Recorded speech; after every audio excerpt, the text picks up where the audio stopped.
When I was a boy, my grandfather did a lot to shape my identity. Um, we would go out to the country and we owned a lot. My family still owns a lot of land and we have ponds and we have things that we can do. We have a whole family picnic area where we can go out there and fish and eat picnics and have lights and all of that stuff. But as a boy, we would go out to our property and just walk and talk. And that's some of the things that I remember the most. I couldn't wait. Man, I remember being in school.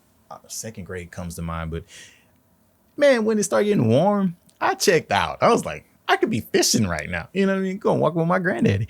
And we would go out to our property.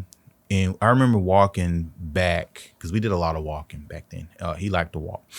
And we were walking back to the pond or something. And it's really neat, man. You got these benches. My dad made all these benches and stuff you can sit down with and so forth.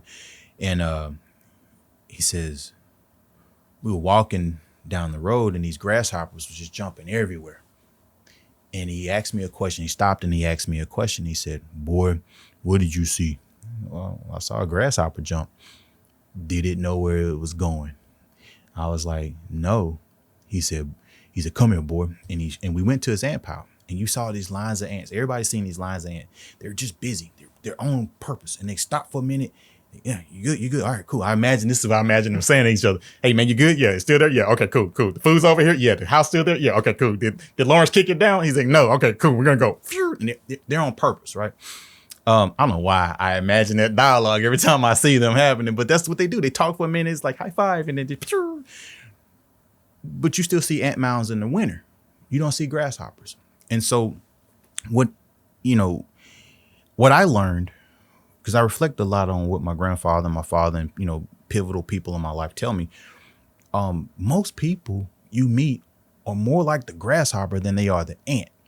Okay. The ant knows that winter's coming. They don't know when, but they know that they have a purpose and they have to do something. They know their identity. They know they're really strong. They know they follow directions and it's just a simpler existence.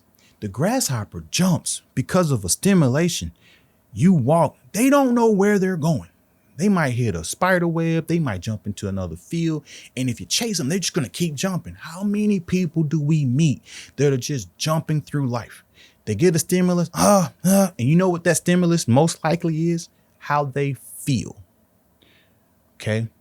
I feel this way. And they get all bent out of shape and you ask them why and they don't know because they hadn't been told, and especially people that are, regurgitating things that they see online. They're grasshoppers. It takes time to settle down and to understand who you are. Because once you know who you are, you can accomplish all kind of things because you know where you're going.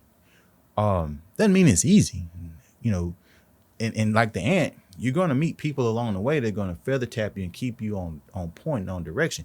If you ever disrupt that line, they get disoriented for a season and then they get back, they go around whatever blockage you put and they get back to talking and they're gone. And those lines are long, they're huge. I mean, I think it's amazing. If you put ant killer on an ant mound in your backyard, it's built somewhere else the next day because they have a belief. We're going to build the mound because it's too wet in the ground. We gotta have it up here. Grasshoppers just hop. That's exhausting.